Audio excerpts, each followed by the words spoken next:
टीटीपी और पाकिस्तान में अगर आप इतना पहलवान हैं फिर कश्मीर को आज़ाद करो कि कभी भी अफगानिस्तान पाकिस्तान दोस्त नहीं रहा है।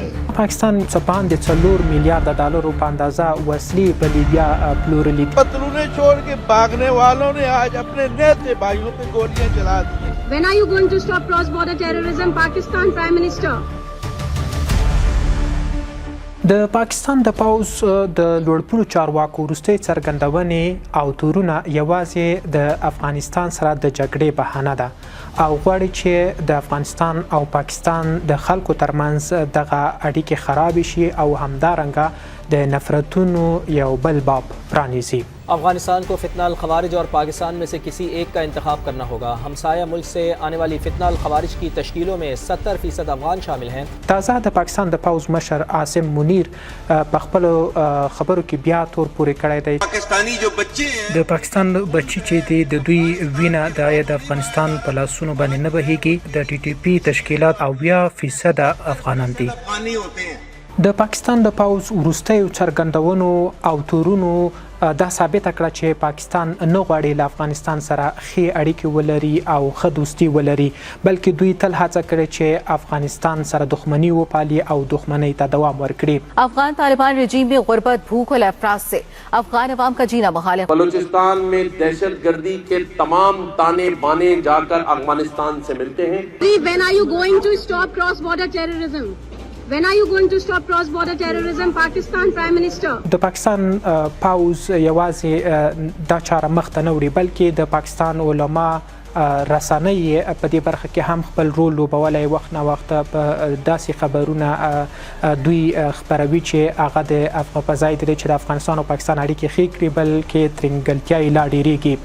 पाकिस्तान में दहशत गर्दी अफगान तालिबान की इजाजत से हो रही है। अफगानिस्तान में अमरीकी असलहा पाकिस्तान में दहशत गर्दी के फैलाव का जिम्मेदार है।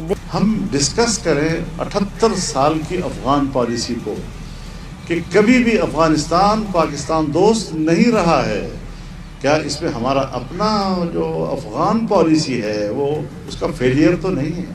د نظامی کارپوهانو باور دا دی چې د پاکستان پوځ په اصل کې خپلې نیمګړتیاوې پټوي. دوی په دې نه دي توانېدلي دي چې په خپل خاوره کې امن قایم کړي. بار بار دوی غږ کړی پر افغانستان چې د پاکستان نظم او امنیت کې ورسره همکاري وکړي، چې دا له منطقه یوه ډېره لرې خبره ده او هیڅ هیواد داسې له چا غوښتنه نه کوي چې د هغوی هیواد امن دې خوندي کړي. पाकिस्तान ने जो है इनको क्या कह रहा है पाकिस्तान, टीटीपी और पाकिस्तान में से किसी एक को आप चूज कर लें। कि अगर आप इतना पहलवान हैं और फतह ही करना चाहते हैं फिर कश्मीर को आज़ाद करो।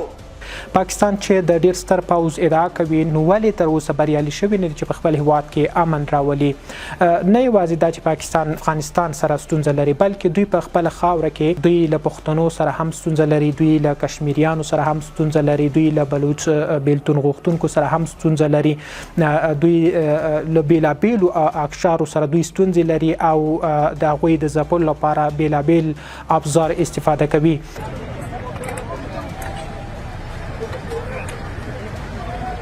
देखो सामने उन्होंने कंटेनर है। ताकतवरों के सामने पतलूने छोड़ के भागने वालों ने आज अपने नेते भाइयों पे गोलियां चला दी। تازه پاکستان یو بل اقدام کړی دی چې د څه باندې 4 میلیارډ ډالرو په اندازه وسلې په لیبیا پلورلي دي او دوی سره تړون لاسلیک کړی چې دا وسلې به لیبیا هیواد ته ورکوي. دا په داسې حال کې دی چې په لیبیا کې جګړې زور اخیستی، نو دا خپله یو ډول د دوی هغه ترهګریز فکر او هڅه څرګندوي.